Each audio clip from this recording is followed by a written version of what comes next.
So, hello everyone, welcome back to Maven Talks, and this is episode number 17. And I'm your host, Rakshit Kharbanda.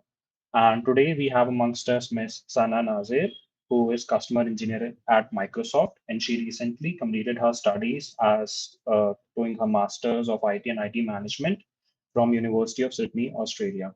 To get to give a little bit more information about her, she is a data science professional with experience across a range of industries, including IT, telecommunications, non-profit organizations, startups, marketing firms, and education. Her strength lies in the diversity of her experiences that have allowed her to gain broad perspectives and the opportunity to work with people across countries, nationalities, and cultures. Ms. Sana is currently building capabilities in data and AI through her educational and professional endeavors. Now, without a further ado, I'll just take you to her. Yeah, you are live now. Hi, Rakshit. Thank you for Hello, that. so how are you? I'm good. How are you? I'm doing good too.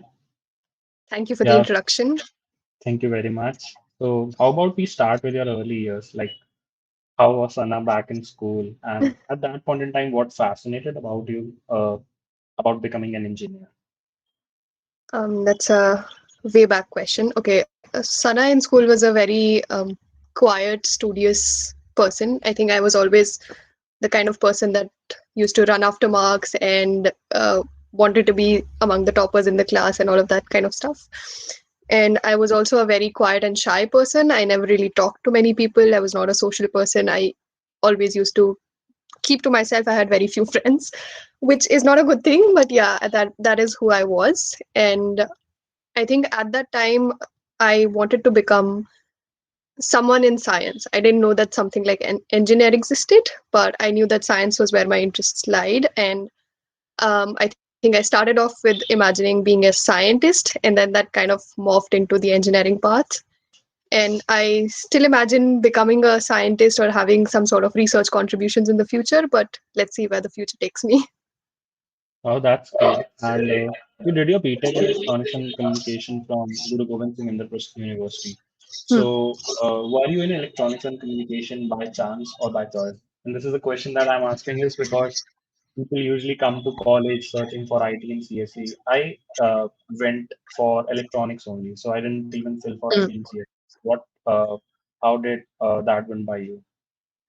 Um, I think with me also there was a bit of chance to it and a bit of choice. I would say I when we were doing the whole counseling thing, and like everybody, I also went through the 2 years of coaching and trying for IITs, and unfortunately, I could not go there. But eventually, when I came across the colleges that I did land, I wanted to go to the best one that I could. And unfortunately, I could not get the CS and IT branches. That was something that everybody was telling me is the best thing to go towards. And I was not averse to electronics and communication. It's not something that I didn't want to do. So eventually, I thought that it's something that I can try. So those 4 years were bit of a choice, bit of a chance. So, okay, and can you describe just one particular memory that was your favorite from your bachelor's days? Like, what was life back then? Life back then, I think similar to all of the bachelor students and engineering students in India, was pretty much just going by. You used to study only when the exam struck, and didn't really focus much on studies. Mostly your life was outside of college. But I think in terms of memories, my best memories were usually the ones that I where I was working, where I was doing something, and I pretty much got involved into a lot of extracurricular activities outside of college. And one of the best memories I have is this one event that we did with IEEE, where we went into some of the public schools in Delhi and did sort of an interaction session, taught kids a little bit about science and what science can do and what kind of careers you can have in science. Did some hands-on experiments with them, which was pretty fun and a very, very, very enriching, honestly. Oh, that's amazing. And once you finished your bachelor's, you took a job at MediaTek. So, what was your role there, and how did your experience influence you to finally like go for a master's in IT and IT management from University of Sydney? So I think my decision to pursue a master's was something that I had planned beforehand. It was not something that was or not was influenced by my job.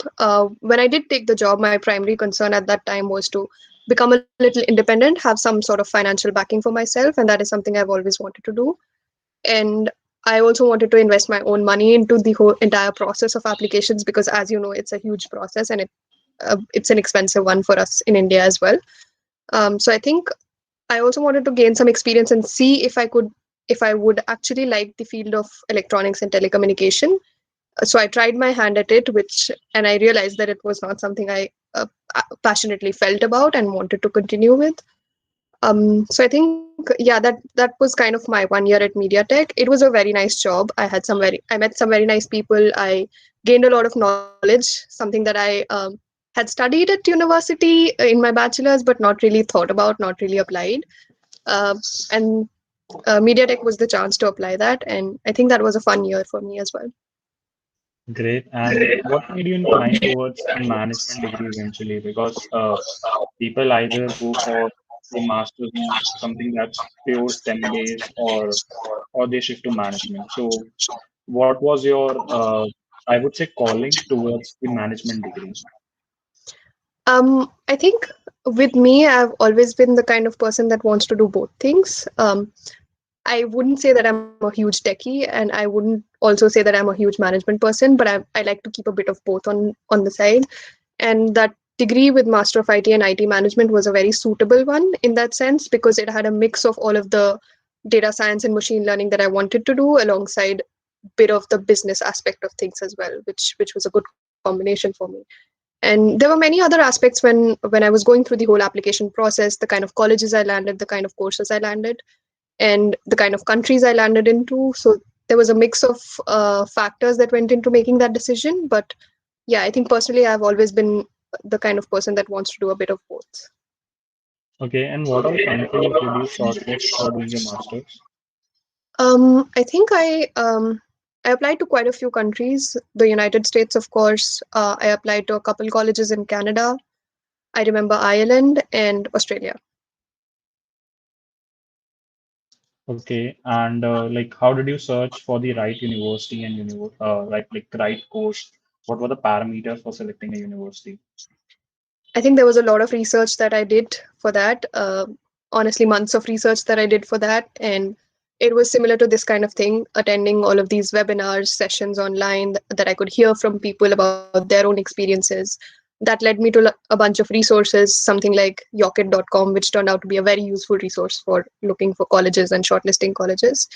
Apart from that, I looked at rankings. I looked at what my personal criterias were, what I wanted to do, not just in terms of a master's, but long term in life. And I think those were some of the factors. Obviously, we all have colleges that we aspire to, and there were a bunch of ambitious colleges that I applied to. There were a bunch of safe colleges that I applied to.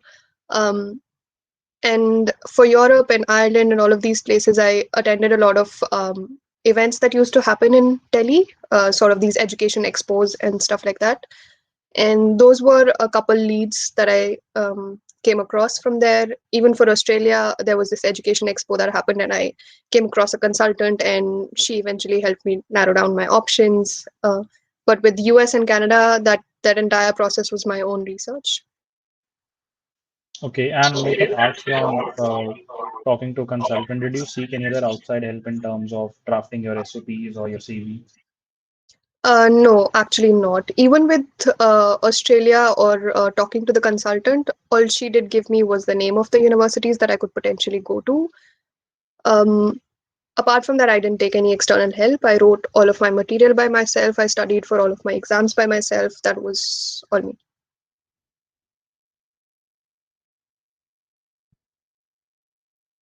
And like, just one second. Yeah. So yeah. So what all exams did you give as a prerequisite to book a master's degree? So I gave the GRE, of course, because I wanted to apply for US colleges, and I gave the English language test. Those were the two main exams that I did.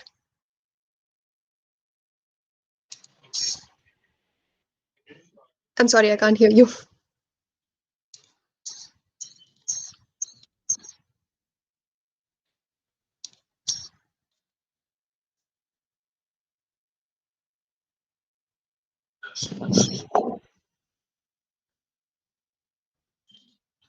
The mic. Yeah.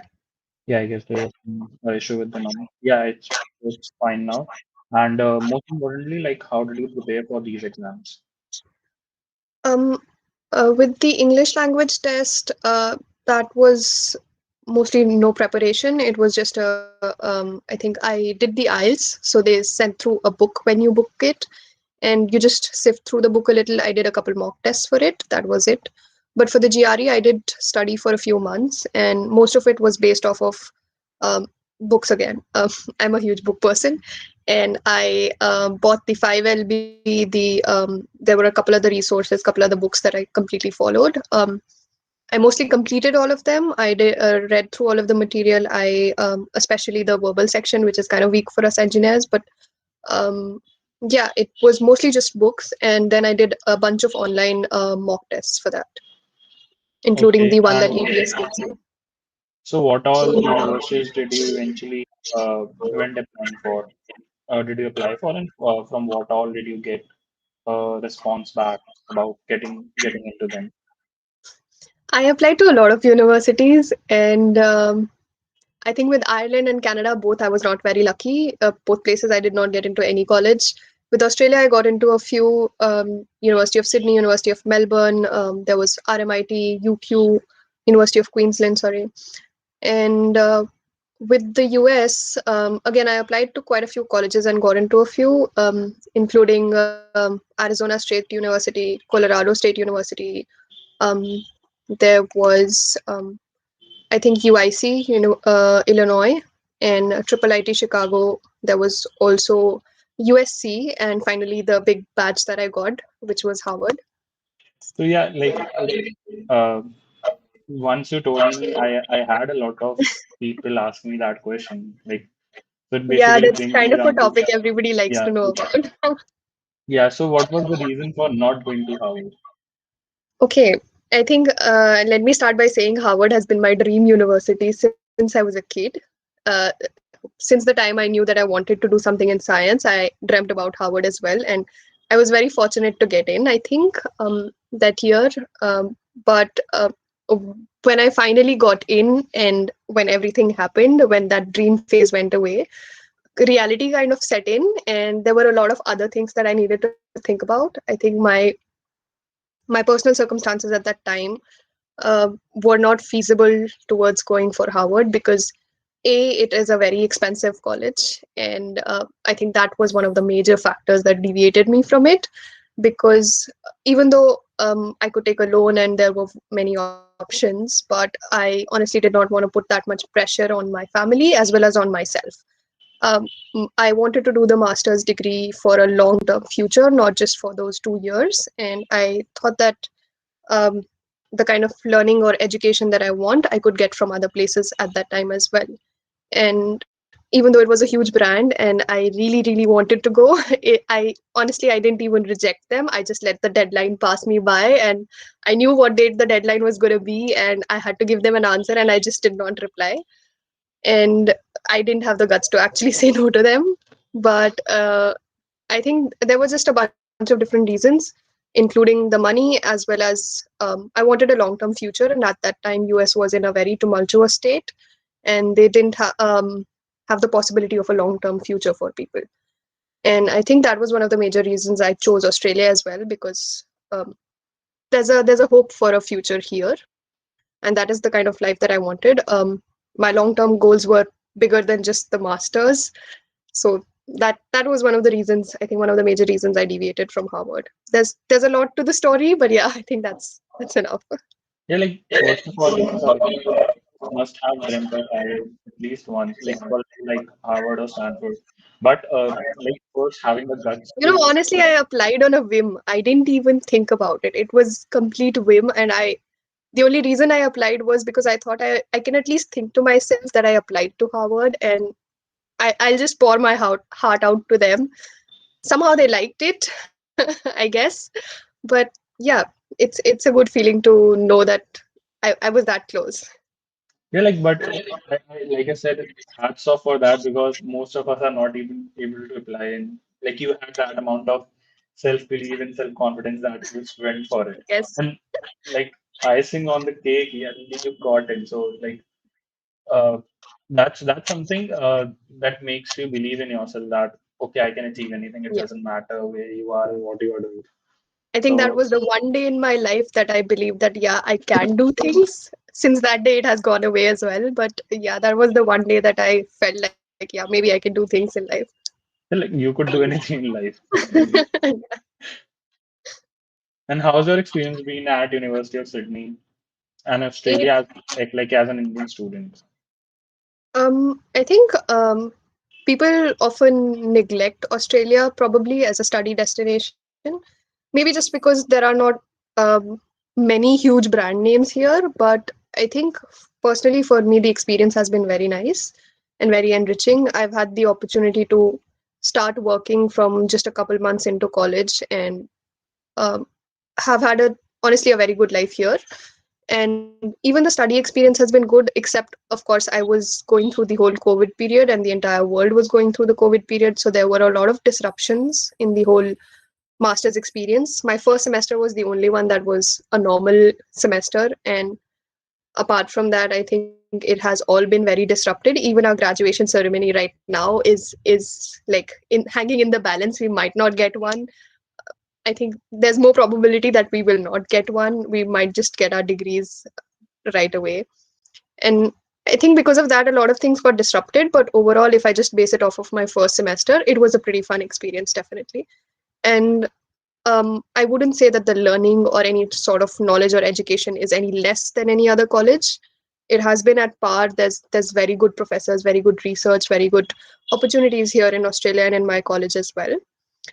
I think it's just a matter of trying to explore and exploit those opportunities as much as you can. And if we talk about specifically being an Indian student in Australia, I think there's a perception that Australia somehow is a racist country. But um, from my personal experience, I'll tell you, it hasn't been like that for me at all, or people around me. Honestly, it's a very peaceful place. I love the Australian culture and the Australian people definitely. If I'm not wrong, Australia is the safest country to be in, I could think of. Yeah, it is said so, and has one of the most livable cities. Both Melbourne and Sydney are considered in the top 10. So yeah. Yeah, and while we are considering colleges, we like there are some factors, say Canada outweighs that you could get a easy PR, and if you want to stay back or maybe like settle there, it's easy. In Canada, in US, people generally look at monetary benefits, and so what Mm. those factors in particularly in Australia that maybe outweigh other countries such as Europe or US or UK. Yeah. I think one of the major benefits here in Australia is that it has very good working rights for you as a student. And even the minimum wage here is very, very good. I think compared to other countries, especially the US, it's almost double of what US will offer you. And with US, there's also the constraint that you will not be able to work outside of your university if you want to work legally, that is. And you have to somehow stay in touch with your university if you want to be working. And I know there's people who get the RA and TA positions, and sometimes it's so fortunate that you can actually waive off your semester fees, and that's a huge bonus for some people. But you always have to think about the worst case scenarios as well, which is what I was doing when I was making the decision. And I felt that Australia could give me better opportunities in those terms because, as I mentioned, I wanted to be financially independent and I didn't want to put any more expenses on my plate. I already had taken an education loan for my education, so I didn't want to have to get money for my living expenses as well, which is kind of something that really worked for me in terms of Australia. I think that's a huge benefit that Australia has. I'm not very sure about Canada and their working rights, but yeah, Australia in that way is good. There's also the Okay. benefit of conversion of Australian dollar to Indian rupee um, compared to US dollar to Indian rupee, which is almost double. And that kind of brings your expenses down a lot if you think about it. But then again, US obviously has better ROIs and greater opportunities if you can exploit them. Australia is a smaller country. They have a smaller IT market. There's constraints in terms of what kind of jobs you can get because if you're looking to become something in data and AI, there's very few opportunities here because it's still a growing sector for Australia. they're investing huge into it, but it's just starting off, and that's something US will give you. So I think major benefits that Australia gave me was definitely a great work-life balance. That's something I was really looking for. I think with the US, it's a bit of a rat race when you go to US. I think you're always trying to do better. You're always running after things. With Australia, it was a much calmer life, and yeah, I think those were some of the benefits that Australia has. Yeah. And there's a question as well in the chat window from Varun. He is asking that why didn't you apply to Germany? Or I'll say like Europe in general. With Europe, I think my major concern there was first the language barrier, because I knew that I would have to put in additional efforts to cross that barrier to land into a good job. And secondly, I was thinking long term. As I mentioned, I was looking at opportunities where I could eventually settle down. And with Europe and Germany, that's a bit harder because they have stricter rules in terms of immigration. And you kind of need to be in the country for at least 6 to 8 years, which is a very long horizon.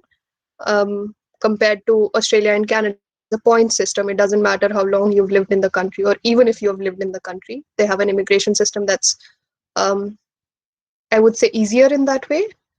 And I think that's one of the major reasons I did not look at Germany, even though I was very interested in TUM, Technical University of Munich, because I had the chance of visiting them once, and it's an amazing university if you want to go someday.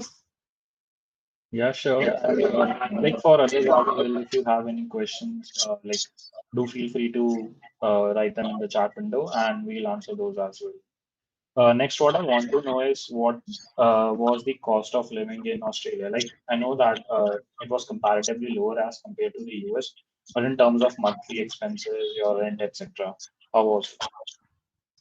I think it varies in terms of how much you're willing to expend. I think Australia has a huge culture of having shared houses and shared living spaces. So when I first came here, I was living in such a house. You usually have 8 to 10 people in different rooms in just one shared house, and sometimes even sharing rooms. That is also something that I did eventually. So if you cut down your expenses in those terms, it can come down to, I would say, about 50,000 INR a month, in terms of your food and your lodging. The rents here in Sydney are definitely expensive. It's one of the most expensive cities to live in the world. But if you look at Melbourne and Brisbane and all of the other cities that are here in Australia, that reduces even further. So I would say 50 to 60,000 a month is a reasonable amount if you're looking at affordable sort of living. You can always expend more and um, have other priorities in life, but that was the way I took, I guess. Yeah, and in US, I guess you usually end up spending about 1.5 lakhs to about 2 lakhs INR, depending Yeah, but even. they have a different rate as compared to Australia. And when I came in, the Indian rupee was stronger at that time compared to the Australian dollar, but I think that has decreased now. Yeah, it's around 50, 55, I guess, as Yeah, well. when I came in, there was a time when it was around 40 as well, 40, 42. So Okay. it has gone, the gap has increased a lot. Yeah, exactly. And how did your typical day look like while you were doing your master's? So, did you have any part-time opportunities along that you were doing along with your studies? I did. So when I first started, I think within 3 to 4 months of my first semester, I took a part time job. I was working part time as a data analyst with one of the startups here in Sydney, and I worked with them 3 days a week because we have a limit in terms of how many hours we can work as a student, as a full time student, and so my days typically looked like, Australia is very good in that manner as well. Another point to Australia, that all of their classes are in the evenings, master's classes. So they assume that students would be working during the day and taking classes in the evening. So all of my classes were after 6 p.m. in the evening always. So most of my days were spent in either making assignments or studying for tests or reviving lectures and or having fun with my friends, um, or probably being at the office when I started working. So when with Australian study system, it was, I think with all abroad study systems, they have a continuous sort of way of assessing you. It's not just one exam at the end of your semester. So sometimes your weeks can get pretty heavy and you're sitting in the library all the time. And there were those days too when we were spending most of our times in the library. And there were those days too when we had semester breaks and we could roam around and have all fun. So yeah, So did you variation. actually like those continuous evaluations, or you find that one test at the end of semester better? I think I like the continuous evaluations definitely because they kind of make you study in a way because you have to be on your toes throughout the semester. Plus, I feel like um, I think that's a better way of learning. You retain a lot of stuff.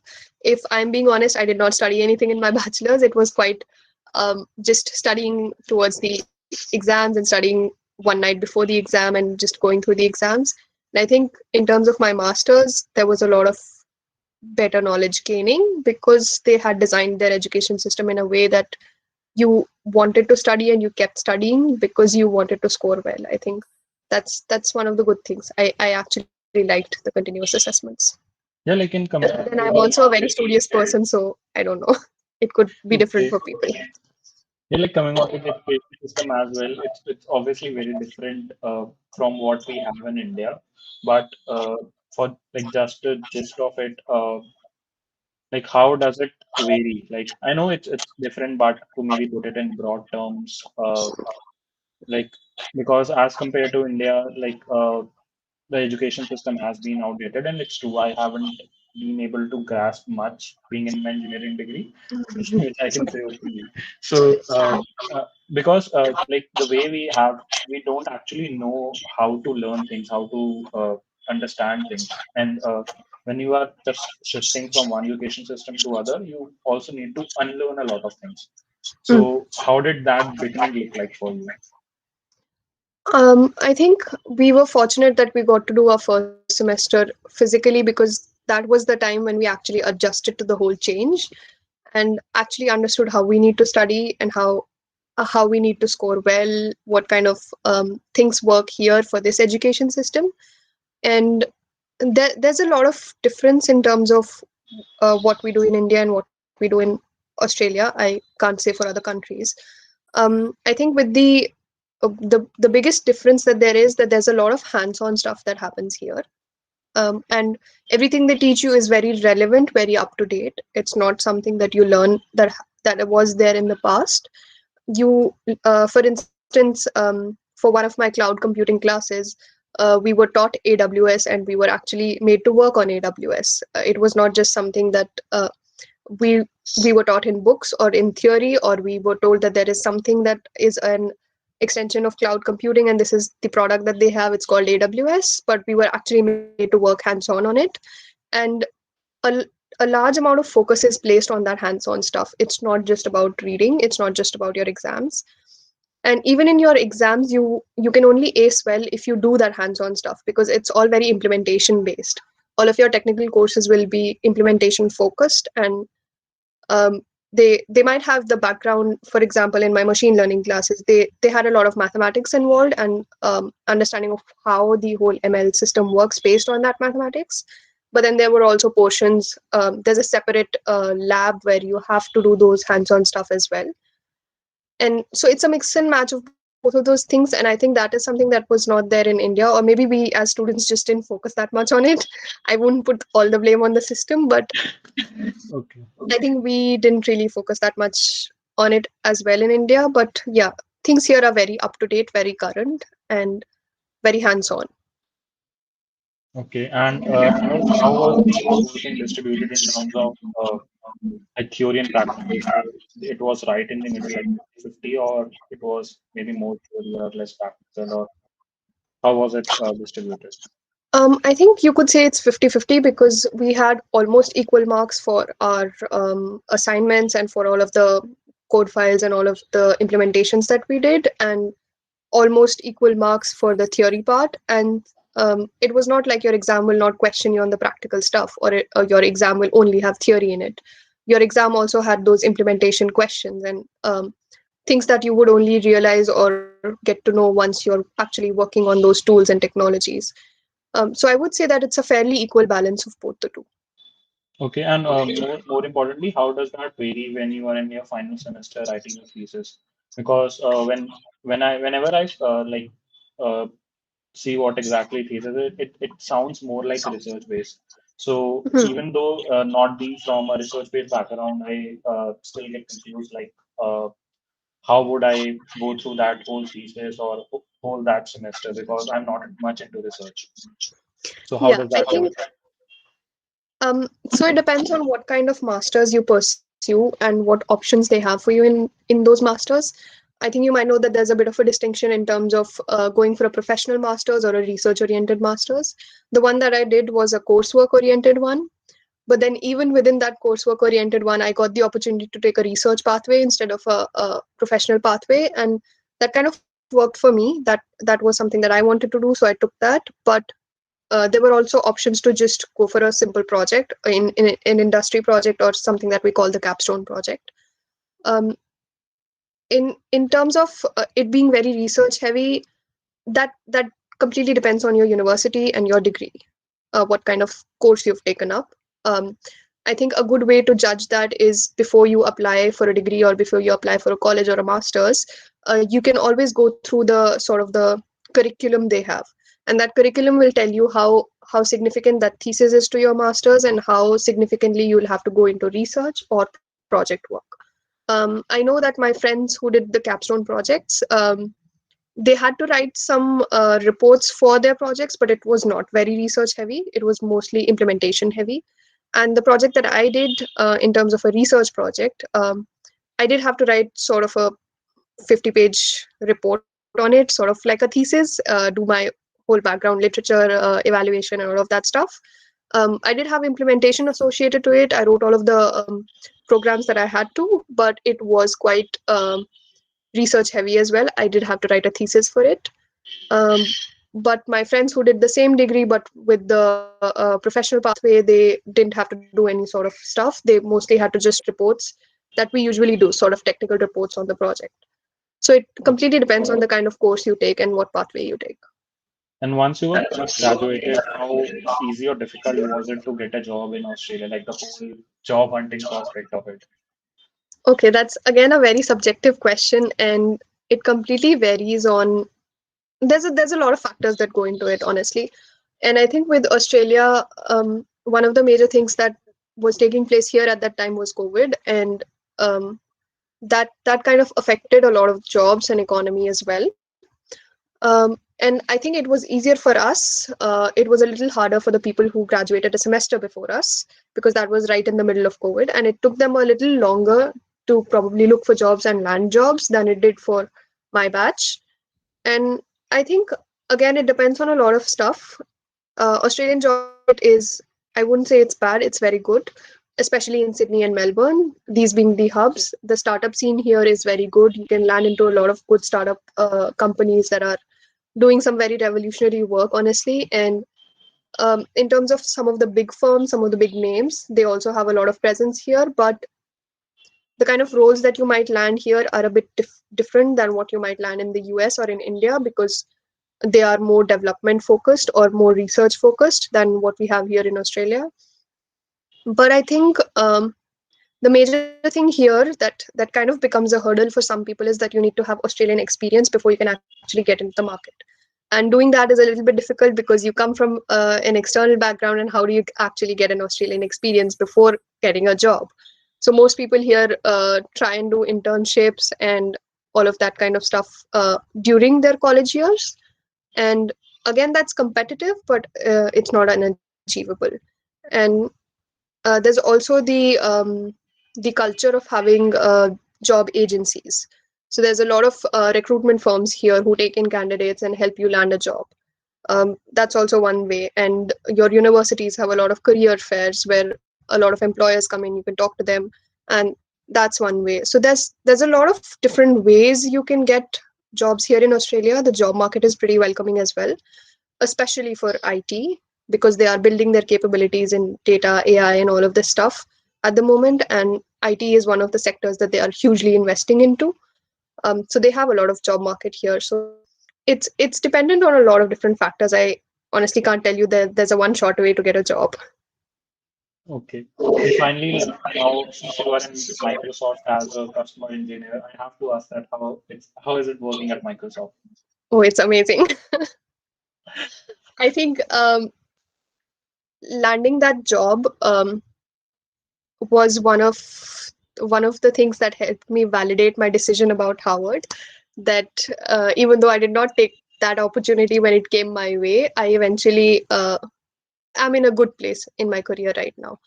And I think again, Microsoft is a huge name that all of us dream about again. And it's not without rejections that I got there. I think I've been rejected by them like a bunch of times, but I think this time was the charm and it worked for me.